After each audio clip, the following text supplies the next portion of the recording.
To survive, they'll have to battle black flies, grizzly bears, disgusting camp food, Hey now. and each other. Total drama. Because I'm tired of comedy. A reality show. But oops, it's not. All these people, they're cartoon? But cartoon is not reality. I loved this show when it first came out. Then many years later, I got older. And I thought it was cringy. It focused way too much on gross out humor. And wasn't worth my time. And blah, blah, blah. Fuck 20-year-old me. All that guy's ever done is make just the worst decisions that I, of all people, have to deal with now. There's just something engaging about a cartoon with a large cast that slowly thins out over time.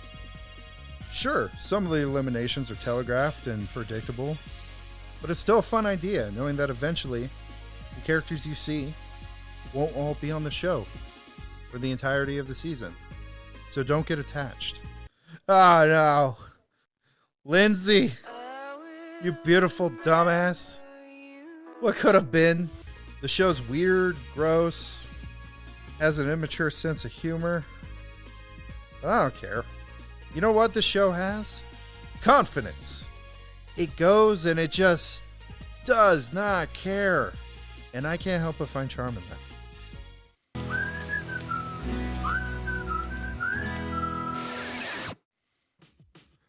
So yeah, that was the intro. Now I'm going to go over a contestant from Season 1 and the details surrounding their elimination. But first, let me give a brief summary of Season 1, the only season I will be referencing for now. 22 contestants thought they were signing up for a tropical Big Brother, but end up on a poor man's Survivor. Taking on the aesthetic of a summer camp and ran by an insane person, the show involves a series of challenges which lead to a loser being booted, exited, kicked off. One by one, contestants will fall until the ultimate winner is revealed, taking home 100,000 Canadian dollars. Like I said, I'll only be referencing Season 1. Once we get through that, we'll reanalyze these characters as they exist in Season 2, then 3, and so on, along with any new cast members. If I fail to mention something about a character that happens after Season 1, that's intentional, and we'll get there when we get there. With that in mind, in regards to Ezekiel, I know. And in regards to Courtney,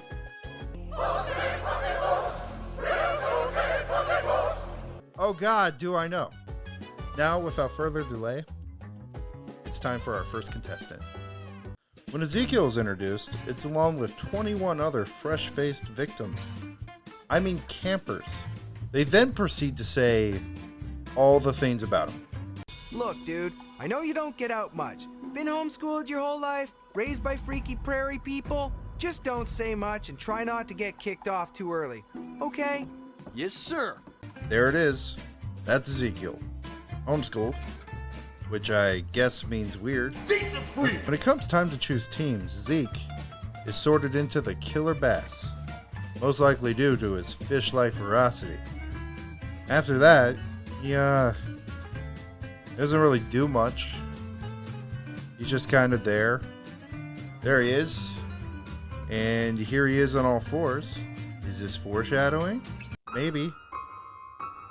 When time comes for the first challenge, it's jumping from a large cliff into shark-infested waters. What the hell, Chris?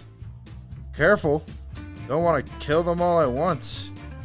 Enjoy your massacre while it lasts, you fucking psychopath. So anyways, they all jump and we see Zeke go for it. And he breaks his fucking spine. Oh, spitting and shit. Never gonna walk again. I gotta say, this one's weird. I know it's the first challenge, but I'm already gonna poke a hole right in that.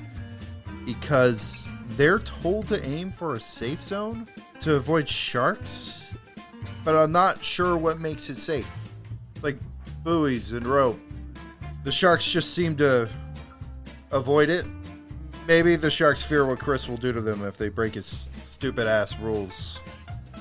After that simple task, the rest of the challenge is lugging a bunch of crates full of supplies.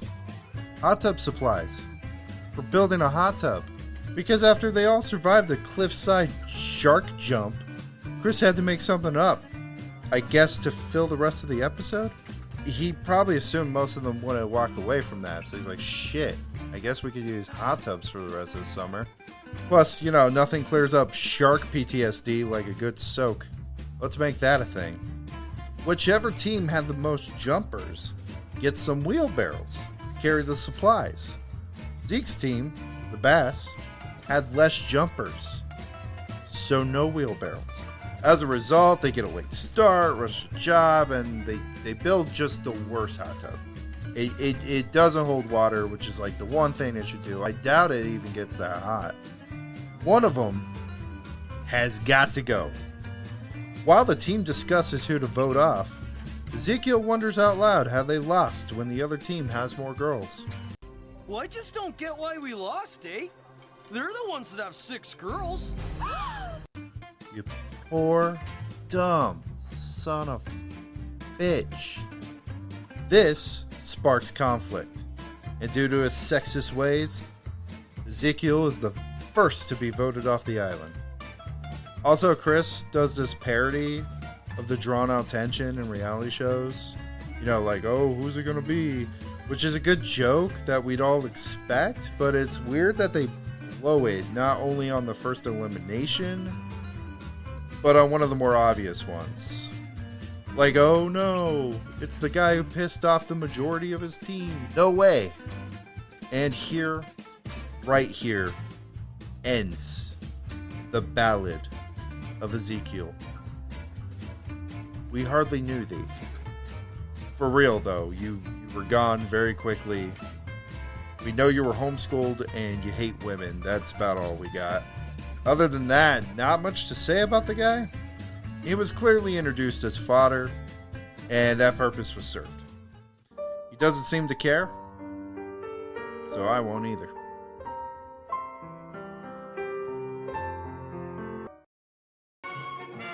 He's going over that cliff.